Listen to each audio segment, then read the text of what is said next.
fica vaia, não sei se cai. Wala na fica. Os girlfriends, não sei se. What's that? Wala nga, ole si, como fala, ang maluwag yung mapisya. Oh, okay. Yeah, alcohol, you guys doing it? Yeah, we'll take it off you. I don't really need. Yeah, okay. Wala ka niya. Si Faz siya. fala da ficha da pisha. Pisha? Tu le kuwa me tutu le tutu. Oh. You say you're okay, but I will have alcohol ka ba? We'll just take it off you. There's no point everyone going.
Mai moanga o tātou atunu ele nei vaenga o le uli. O loo avatu sa o Faasalalauga mai le mautau tupua tamasese.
Tau pulea. Ia te awai. Leo pe o whātau sanga tarun tupu. A lefto a o mai. A o mai foi. E o mai ele o se morianga o se ua maliu ele tama. A o mai. Ona o tala ua fatu. So that's the issue. And lesa o tom whai e whamanino I. Almela lea wa tupu to e foi mai ai I lau fisiri. O ele la ngona la na ele pati. O le ngata le ti ngalofa. Ai pe o le la su e au. Au te le lofo I polane me su e au wai. Pe amalosi le au ya la uri la su I le me le. It won't. O le ua kakia le I el fasolongo le tulafono. O mea fo I safina ngalo I la uri. E saili. Le la o ia I le taununga. Ya, pe lava ela fa matarang.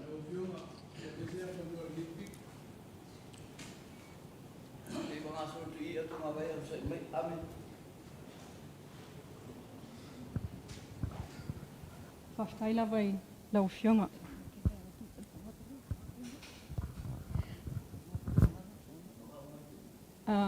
Whaftai lau Fionga I le Palemia. Le langona ti ngai o Samoa atua, le lalangi atua. I le whalongolongo mai I le Afioga o le tātou Malo. Peitai, o la ufesili. Wa loa tausanga o avea lau Fionga ma whaipule, ma minista, sui Palemia. Le wa ea o lava I le tūlanga mawalunga o le avea ia il whaaya ea ma Palemia. O te talitonu e talitonu fo I Samoa atua au, wa lava lau sila fia I tulafono. E whaafoe ai, ni afia ngai pei tonu o le mele o iai taiminei lo tātua tunu. Ina ua molia ia la auli o lo fasili le la whawatu. O molia la auli. I lo sila fia whaataitai, wa abatul whaatutonga I lo Fionga. Molia la uli faita waso ile ifaia sau fai uma. Ona whatatali mai ale o le tuangai. Le taitai o le HRPP. Mao la to fo taitai. Po le ale tai me fai ai sau fai uma ina ua molia la uli. Peita ina amatolo le ona pepese mai la to. E fai lau fai unga fa taitai. Ma fa pena lo ona tupu. Ola ofesili. Ilo sila fia fa taitai na e ai. Ai se ame ana ele fai ai fai unga. Ele taimi lava na moli ai la auli. Ai u fatal tali u faita wina ai foi. Le nai tu. Ele taitai ina o le tātou malo. Ele tuai fai o lo fai unga. Ia, o le taimi al tangata ia, o le taimi na al tangata. Pe tau te fai mai e vape pe tuai, ia tau fina ngal mali ni. O le whaasolonga lava, o lo mawhauwhau, le whaafoina o le matau. Mai, o le mena umi ai. O le tau mawhai lea, ia la au. E whai le mea te tau ana whai, o le wha mawai. Ia, tano ina tono kapeneta, tala noa i tono o le kokas, a ua le mawhai lava. Ia, tasi la le mea e whai ai le whai unga, le rea no whai. Whai lo le taimine na whai ai. Ia, e so fina ngalo o ta, ina lo mawhauwhau no whai mai le tua ngai le mea tau na whai. O sa o le o lau fisili.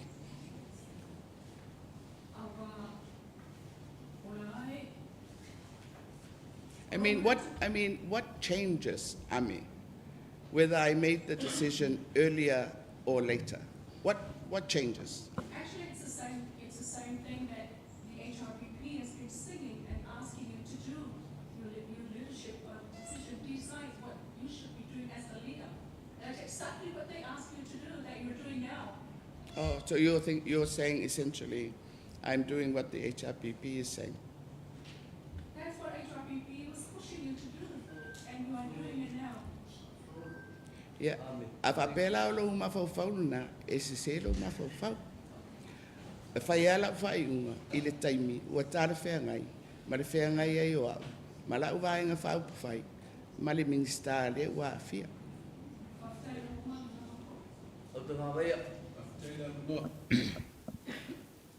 To se fulu valu fai pule ia fa mai la auli lana saunua ngai lunga o le social media. Sa awai le fono al whawhalitu ia na nafi. Te le awai atu. Lea le atofi isi minstai suia i kapeneta. To fia la fai pule le mau per to vai e langolongo ina lau fionga le teitai ma le Palemia. Ia, o le nāmea e peto fia. Ia te awaia, o la e ta oto I whingalo whai pule. O la uwhiri whiringa whataitai. O lo ufesili I le whai pule. Ai mai se o le wawa noa le kapeneta. Ia, pe ia sonu whatu tuanga ia te au. Pe le ai. I le nei a mea, o la ua mau, o te le fia su e au I se mea. O le wata atia lo tau fi whataitai. La Uli has been charged. He needed to resign. O la upu matou vaenga, tatou loto te tele, e ia mea tutupu, ai mawhai au na tatou whawhoi. A wale mawhai lava. Le laua whaasanga mai leo rulu la au, ia te, you know, e whai alo wau tiu te, I le mewa tō fia ia ia.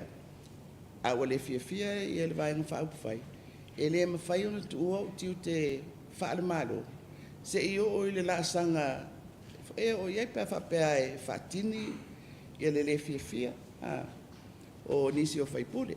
Ia le si foi me, o le mauta. E le nao mato, la ia le si vaenga, foi lea. Le do foi po ferme, ia le lato finanga. O tua inga teimi whapea nei. Wei tau tatai mai tutonu. O le atonu ana me le tupu. O le me le tupu, ua afia le minisa ona moriang.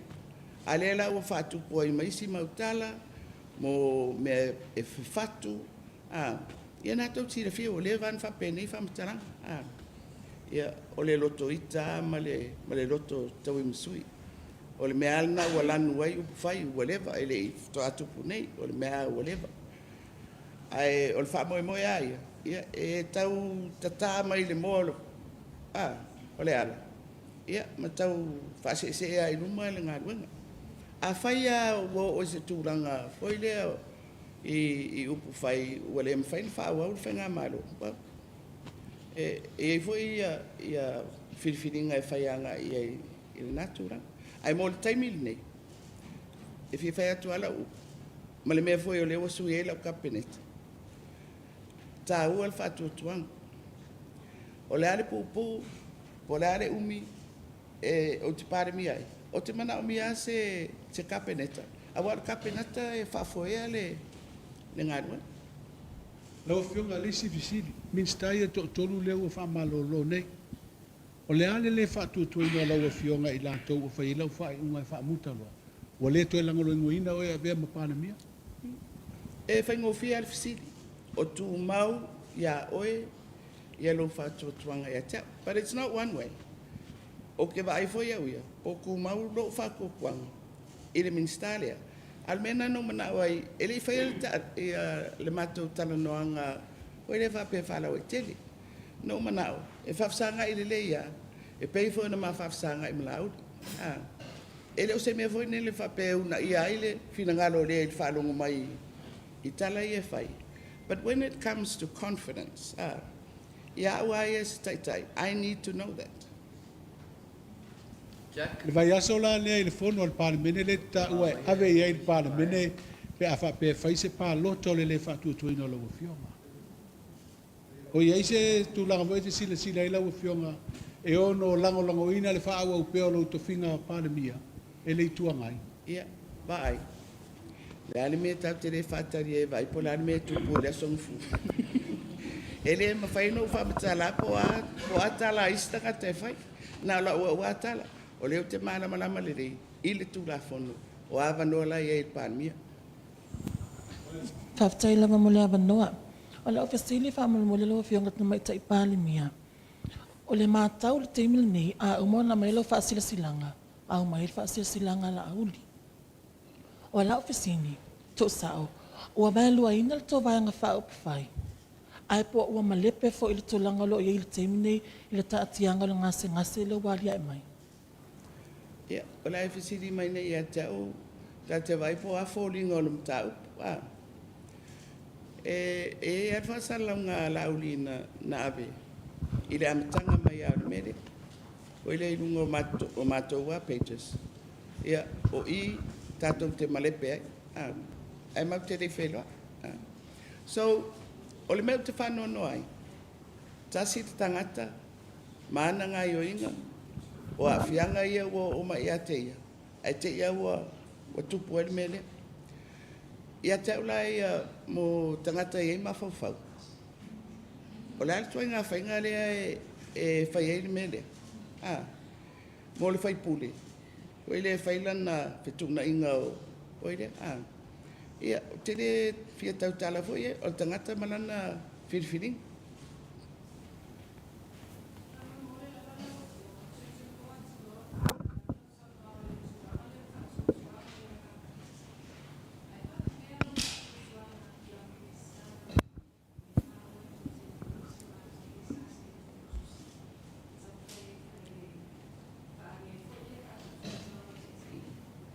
Ia masalo le sivangal na le la tu el fasononga.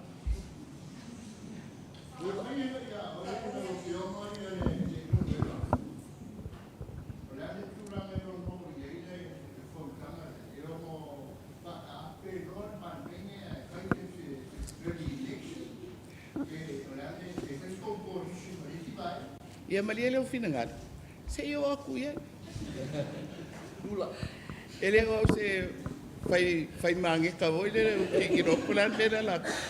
Whaftai lava lau Afioga e le Tamaitai Palemia. Le no o fesili, no ona fia whaafsili atu lava le mata upule le whaatotuanga. O siti sa o lava lau Afioga. O lau whai unga le na whai ananafi whaatalanoanga o ministai o whaamalolo. Na beisi lunga o lo le toi whaatotuaina o no le tūlanga o ele teimi nei. Pe na beisi lunga o no la tau ia na saini le tusi leo lo o bisai nei lau Afioga. Ia, o mea umana, a o le isu aia ua mapunga. Ono le matau pule ia lau. Le laua iei langona malo rosi o tangata. So e whaingo fia Tu mau pea lo whatutua ina wau, pere ai. Ia, tari mai, whamaria mai ere ai, ia whamaria fo i ai. La Afioga o lea o Westasi o Minster le ma ua lui lau fai unga la so finangalo. Ia, vai. O Samoa le tunu sauloto. E le whapea foi o te alota mala i nei mea. E whai o le fisiri o le whatutua ina e le whaingo fie, mo si taitai. Lua, o le tau aveina o le tofi Minster, e leo se me whatau wā fo. Tonu, la ia tu la fono e whaia.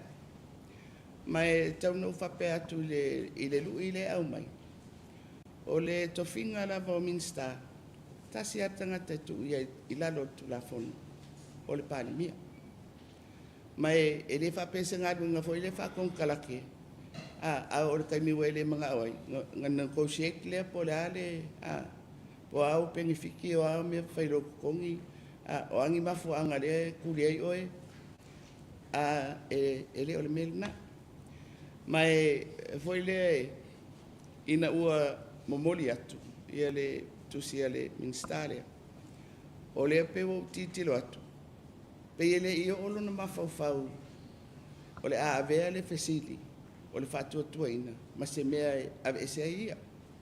O lona manatu. O le saulotonga, o lona manatu. Ele langolango ina, ele tau na wha ina i lona. That's how I read. Well, of course it affects le ngadwen. La rao ngā mati toi whafsanga ai ai le iso no whatuatua ngai atea. Lau Afioga Tamaitai Palemia. How do you feel knowing that, so close to the elections and as a leader, knowing that your party is divided in terms of support at the moment? Well, I feel regret. Ile mea le ia fuafuanga ia e tape natu ia. Toi te ungo tu la fono le whamisinonga o tape nanga me o whenga pālota. Ia o le toi whetuna inga o matanga ruenga. I mean, so, I feel regret. Well, a whape ese pe whea o le ade mwhai o na whaauau le porkalame lea. But o mea watutupu, mai e tasi ale mea tonu ai fo ilo mawhauwhau. Pea o le fua fo i lea e amai a te au polala wa unga i o inga e whai pea o atu i taile Palemia. O i lea i le tu o i lea pe o te manao. O i lea e to e watu fo i le Malo se tūranga whale tonu. Pei fo i le ntato wo mai i le mai au le parota. Do I want to put the country through something like that? Well, I le kauma whainga e whaawau. Wa pe whaawau e le ia. I mean, we might make deals, we might do this, we might do that, but e le ngā kia o le ia whainga fo i le tono le li o whai, ma whai pule. So, o le au te mātai tuin, fo i lea, pe o le ala options e tau ono vai ai. Ale mea ale watu ai pēr pe o na maila o Faasalalauga. Fo i lea, o mea tutupu. Ale ai ala o mea e whaangasoro ai. O le tele ala e pa u mai le pasenga o whaipule. Ia, tu mai pēr i le pasenga o whaipule. E whai e mātou le whai un. O Afioga la te pasile tasi. Mai tau mai ala tunu o le ua vā le whonga wa ai lau tau vāenga whau whai le tū le whoi. Sila mai fo ele tunu ia upu tū sao. Tu lou lo Afioga o lo tau i tū pā o le pae ma le aulie. Ma fola tu lou ia vāenga upa. O ise tō whai lo Afioga e teu le loto i whale le vāenga whau whai le mai tau mai le tunu. O te leiloa, po le atua ngā teu e teu wai. Pea whapea, o le mea moni aia, e le fia muli i le tū la fono. Lea vāenga.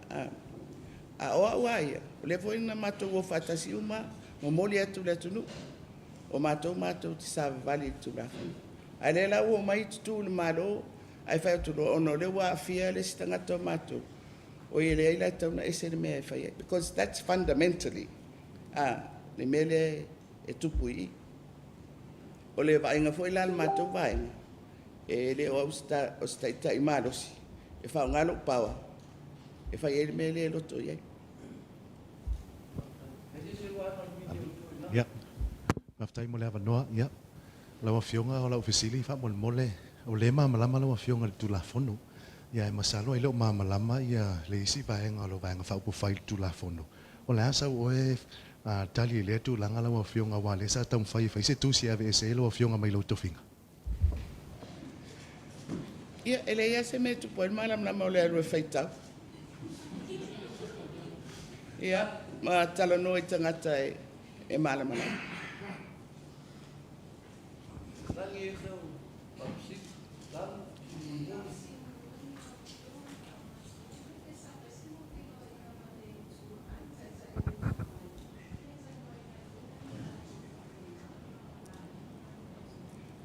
le ai ele se ma felo inga male tai o le tuangai ai le tau mate tau no fai se ma felo inga e al turanga masani ai me se pa loma se fontanga le Palemia ai me se le fono mo le tau sangal ni e me tau le committee o ngadwenga e la e tai o le Palemia e le speaker me manaisi sui fatulanga il por kalame al Palemia ia o le siava nona e feiro ai ai o te manatu i le tulanga ai o mei e fa vesi ni ia ele alofia le fatala noa o le taitai o le tuangai ona o le sivaenga tele na o le Palemia mai o sia mato mta ku le la o tutai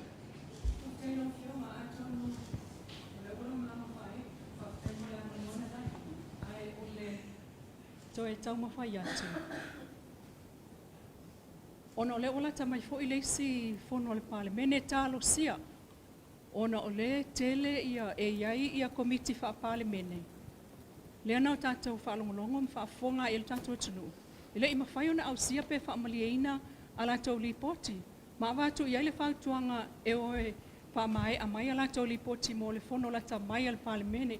Ia maisi vaenga o tau folofulanga.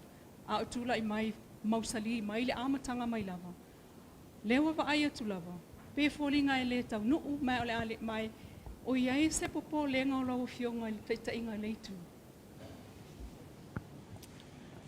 vai o ame o nganu ngat Palemia ai lo se metu ia o le foi le e fua ia ina le fa wa uma le fa wa so te le lo la pola tonu le winga o la fisidi awa afa pe o le feilo inga al Palemia e tala no ina ilo to fi Palemia e inisi me tu atu le melna ia o le mawhai ona whaawau pe o le mawhai na whaawau e ia implications mo le ngadua ngad Palemia kire lo la pola le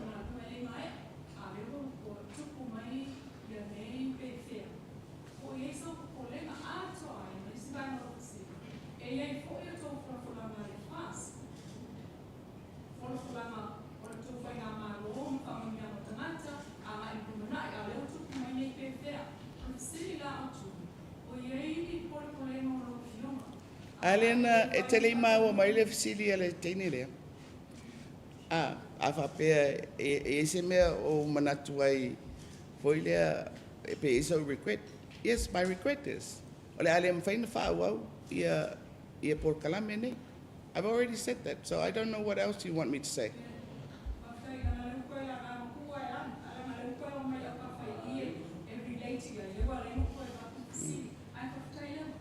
Paftai lava mo le avanoa la Afioga te mai tai Palemia.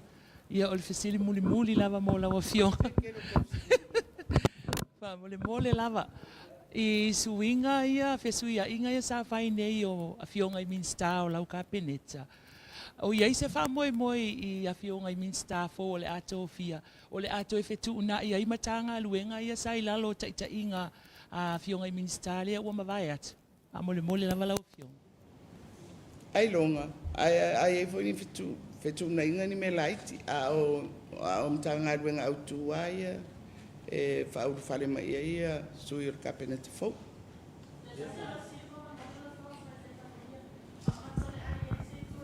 Ole ia ile tunu ia ai mai se foi la o ni vaenga ele ono i le o fa malolo minista ia mai se foi o le o fa malolo minista o le matanga lo ngoti na Tamaitai AFP fa AFP ia e polo keti fo ia tasi miliona le fa mo tu Malo pe o le apu E minista suia. O le melna le Naomi ai le suia tu fa wa pel nga duenga ia polale umi mfen fa wa wai. Pai lo la Afioga bueno fa sa ni so swinga le o le afa ia luma me o mautafono pe fai ona e fa pulo sina vaenga le tu lang fa mal. Se ilongo atu le me fai ai.